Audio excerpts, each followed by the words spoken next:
Hello and good Monday morning to you, my lavender latte garden gnomes of drizzle, drizzle, drizzly, Monday delight, coffee cheers to you.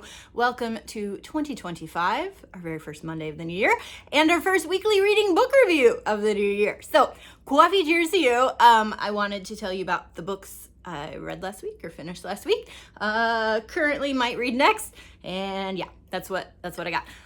If you've been paying like super close attention, I don't think you are. That's okay. Don't need to.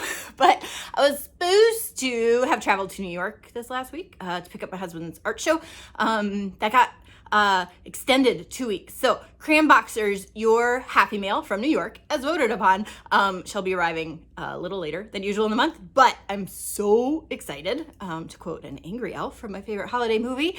I'm really stoked out of my mind about what I'm creating in the studio this week. So that is why I'm super hyper. Also, I get hyper when it rains because it's so nice and cozy. Okay, so books. We're here for books. I think I told you everything I needed to.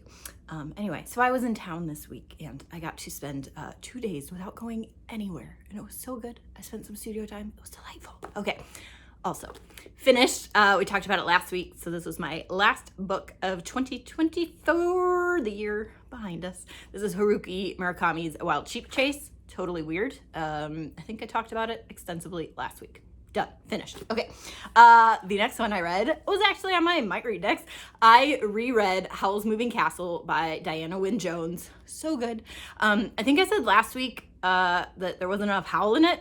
I was thinking of the sequel. There's lots of howl in this. And one of my dear to my heart odd quirks, of which I have many, my nerdy story obsession, is I love reading source material and then seeing how, for example, movie makers have translated that story into a different genre, media, film, animation.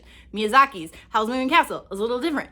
Like, I won't go into all the things, but I could write a whole paper on it, but I won't because it's not necessary. But I love how like little tiny lines become something else in the film. And it's just brilliant. Like how they condense the story, but give us the essence of it and the greatness and the magic of it, but use other things for their own powers and their own technique.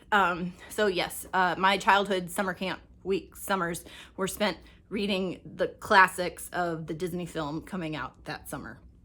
That's who I am and was. So evermore shall be.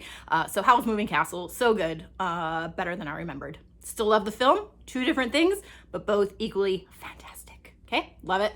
All right. Also, you may have seen yesterday's post where I asked you to vote on a quote. Still do that because I'm going to do that tomorrow at writing group.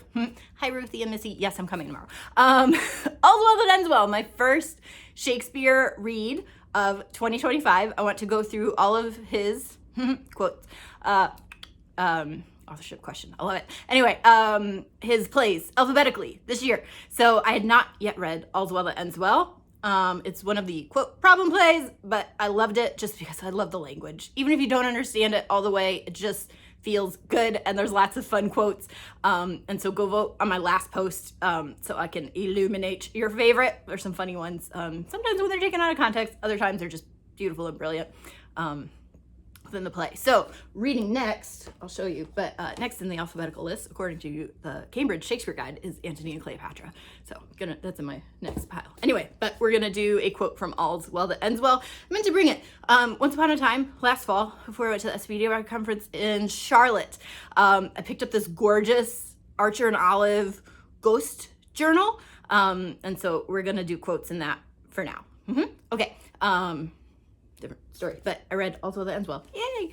And then this morning I finished The Silver Mask, Magisterium Book 4 by Cassandra, Clare, and Holly Black. Their co-written middle grade magic series. It's literally been 2 or 3 years since I read the first 3, but I picked this up at my local used bookstore with some credits from trade-in. Believe it or not, I do get rid of books, even though I have all of these behind me. Anyway, so that was enjoyable, and they did a really great job of, even though it's been a few years, they kind of caught you up without being pedantic of who the characters are, what their situation is, and things. So it didn't feel that difficult to jump back into. And so then currently reading, all of 8 pages into it. Number 5, while I'm here, might as well finish it because they're only like 200 pages long, which again, great for fantasy. Also, side note, parents, readers, etc. If we're maybe have reread Harry Potter a few too many times, but are still struggling for fantasy, for that middle, somewhere between middle grade and YA, because of all that comes with a lot of YA these days, these will be great. So it's a magic school, and it's again kind of those gray areas between good and evil, and adventure and kissing and death. Not so much kissing, but crushes.